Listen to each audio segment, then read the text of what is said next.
الحمدللہ وکفا وسلام علی عبادہ اصطفیٰ اما بعد فاعوذ باللہ من الشیطان الرجیم بسم اللہ الرحمن الرحیم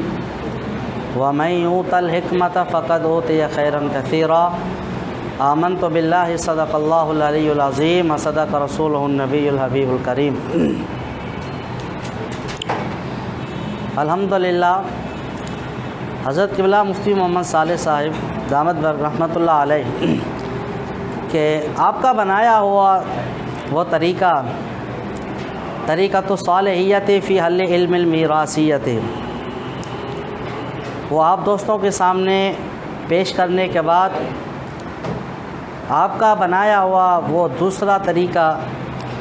جس طریقے کے ذریعے ترکہ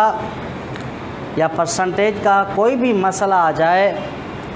تو اس مسئلے کو اس تحریر کو حل کرنے کے لیے ہمیں صرف اصل مسئلہ نکالنا ہے، صرف مسئلہ نکالنا ہے، چاہے وہ تحریر جو ہے وہ سالم کی ہو یا پھر وہ اول کی ہو اور رد کی ہو یا پھر مناسکہ کی ہو، ان میں سے کوئی بھی تحریر ہو اس تحریر کو ہم جو ہیں وہاں مسئلہ نکالیں گے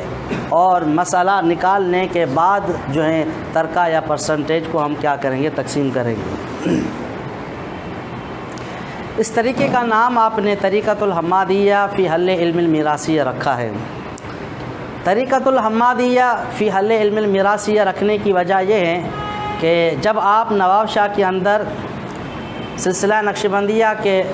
ایک عظیم خانوادے کے صاحبزادہ کو جب پڑھا رہے تھے جن کا نام حضرت حماد اللہ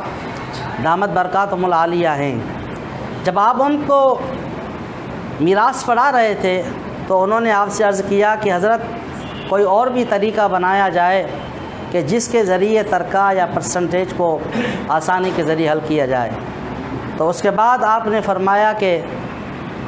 میں نے اللہ تبارک و تعالیٰ کی بارگاہ میں دعا کی اور اللہ تعالیٰ سے مدد حاصل کرتے ہوئے میں اس کام میں لگ گیا، تو اللہ تبارک و تعالیٰ نے میرے اوپر یہ راز کھول دیا کہ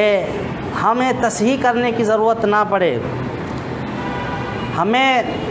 نسبتیں دیکھنے کی ضرورت نہ پڑے، بغیر نسبتوں کے دیکھے، بغیر تصحیح کیے صرف ہم مسئلہ نکالیں،